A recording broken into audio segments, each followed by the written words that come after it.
Hi everyone, welcome back to the Hollywood Actors Guide to Surviving the Film and Television Industry. This is your host, Jennifer Lynn Warren. Let's talk about speech and language. Language is vocal symbols of representation. You're making noises out of your mouth, and other people can hear those noises and decipher what you mean. And it really is just a lot of noise. If you listen to a foreign language that you don't understand at all, it just sounds like utter nonsense, and it's mind-blowing that anybody can get any speech out of it, isn't it? But we do. That's what English sounds like to people who don't speak English. And language is a shortcut, isn't it? Can you bring me over that chair or a recliner, stool, desk chair, dining room chair? We shorten things to chair because everyone knows the general idea of a chair. Or we use language because if you spend all the time, if we weren't able to speak to get someone to understand, hey, I want you to bring over that chair without being able to make any noise or any physical gestures, because that's another form of language, isn't it? It's going to take you a long time to get somebody to understand that. So it's just a shortcut to get people to understand our emotions and how we're feeling and the things that we want. As babies, this is exactly what we do. We make sounds. We make lots of sounds as babies, and we experiment as babies to see what happens when we make certain sounds, don't we? So babies, they learn certain sounds will make their moms do things. They'll learn that a certain sound will make them hold them, like pick them up and hold them, or bring them food. We send sounds out into the world to satisfy our needs. It's like, hey, I want something. I want you to understand about speech and language. So I am sending sounds out into the world. And so do the characters we play.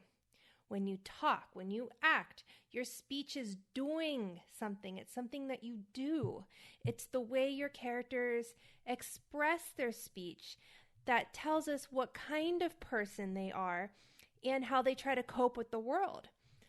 Next time you have something memorized, I want you to go through the text and try to discover through each line what the characters thought and feeling. What without, just throw away all the homework that you did and just be in the moment, slowly go through each line one by one and try to make a discovery of thoughts and feelings instead of just reciting the words that you finally just learned. Because I've seen that happen with a lot of actors. They're finally off book and they're so happy and they're so impressed with how off book they are that they're kind of just showing off how well they're memorized instead of, really working with the thoughts and feelings of the character. The more emotionally available your voice is, the more powerful your participation is going to be in your character's world. I should have said participation, not participation. That was a mistake, but it's kind of a happy accident because you thought something about me in that moment when I almost pronounced participation wrong by saying participation. It said something about me. I think it just says I'm really hot, and it's actually really hard to sit in this very uncomfortable hot chair doing this podcast. But isn't that something that would inform a character that's sitting in a chair doing a podcast in really hot Los Angeles heat without the AC on, right? It's informing where my voice is sitting. It will also sometimes inform your accents. A lot of times when actors have trouble with accent, it's because they haven't done any study on the voice in your speech.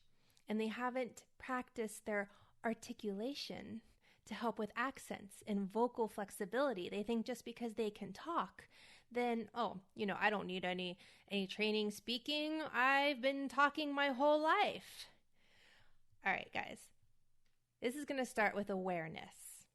Now, we're going to do a little exercise. Whether you've had a lot of vocal training or not, this is fun to do. And if you've not had a lot of vocal training and you're close to skipping this, let's do this exercise real quick together so that you can start to just become aware of words and where they are. So I want you to repeat after me out loud and feel where these words are in your mouth. Because if you have an accent, they may be somewhere different. I have a standard American accent, And so this is what happens. There are vowels called the front vowels, where the vowel's kind of at the front of the word. So repeat after me. Beat, bet, first, bat, we. There are middle vowels that are, you guessed it, in the middle. So repeat after me. Food, good, caught, palm, up. And I bet you know what's next. There are vowels at the back of your throat. So repeat after me. Two, books, old, once, all. Do you feel that? Like for me, it makes, when I'm really paying attention to it and I'm really pronouncing the words, I almost feel like this circle of air in the back of my throat, like commanding the words to come out a certain way. And of course, if you remember from English class, you've got your diphthongs. So this is your last list for the moment. So repeat after me. May, I, join, you, now. These are actually some of the harder to pronounce English words for some non-Romance language speakers, because we do like this. May I join you? Like it's this sound that people think that, I mean, I would imagine like someone who's not used to doing that with their voice may find it kind of weird, right? It's kind of like when I'm learning Spanish and I'm trying to roll my R's, it's still not happening because I'm just not trained for that. But if I want to do a Spanish accent, I really need to get good at those R's, right? There are certain things. So if you're learning a standard American accent, your diphthongs are something that you need to get good at, right? You know, so let's talk about consonants. Consonants happen when the breath is stopped or interrupted. Our consonants are actually, like, if you start speaking any sort of sandwich, any sort of sentence, and you start paying attention to the consonants and your breath, you're going to notice that it's not the vowels that stop the breath from moving. It's like the t and the n and the k, right?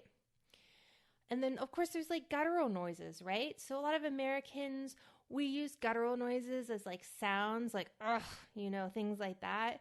But there are languages like German or Yiddish that use, you know, a lot of guttural noises.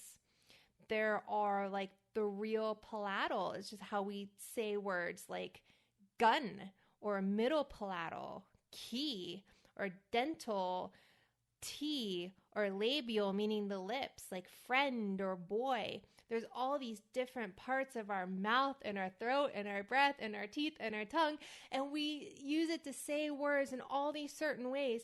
And when you can figure that out in your native language, it doesn't even have to be English, in your native American, that's when you can start manipulating your own language to create slight accents or affectations for other characters, and that's when you can start getting good at foreign accents, which are so much fun. Also, another note about speech. I am sorry I'm so hot and a little bit today, but we're getting through this. A lot of times, you know, I love theater.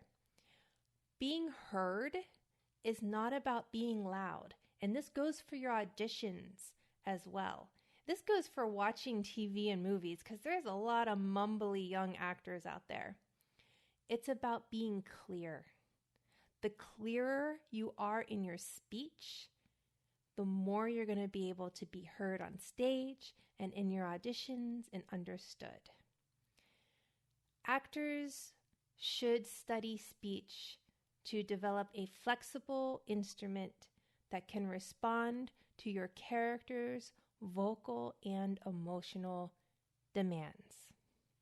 I am going to share with you my favorite vocal warm-up, and this is a non-negotiable. I do this warm-up before every audition, every performance. I learned this in college, and this is not a singing warm-up. This is simply an actor's vocal warm-up, and there's so many things you can do. This just happens to be my personal favorite, and I like it because it goes through the entire alphabet. And there's a pattern. We'll start with the letter A. A, E, I, O, U, right? So it goes A, E, A, O, U, O, A. And then what I do is I take it into like a double. Like it goes like this. A, E, A, O, U, O, A. This is kind of very vulnerable to be doing this over audio. So I go through the whole alphabet like this. Then I'll go to B. Ba, ba, ba, bo, boo, bo, ba.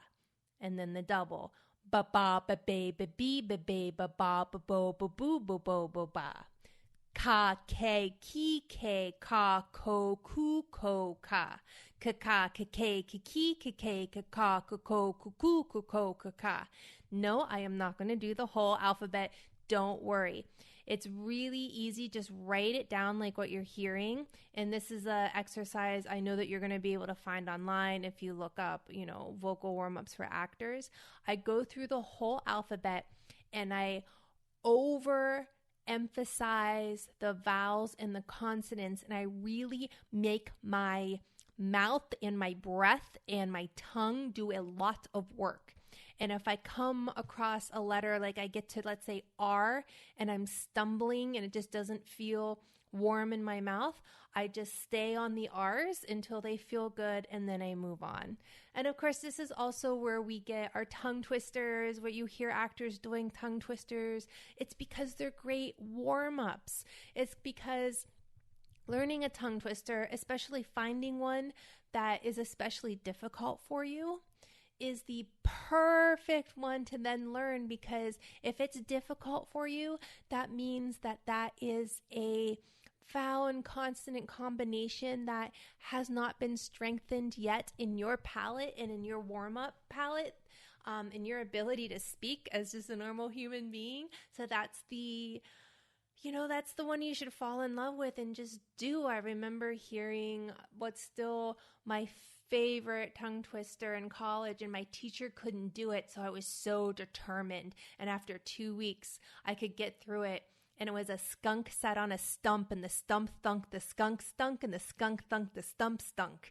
And I still, to this day, love trying to get people to do that.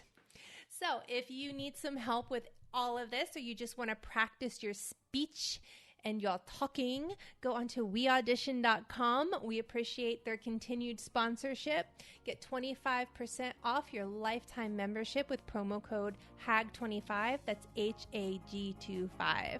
That's it. That's all I have for you this week. Break a leg out there, and remember, you are not alone.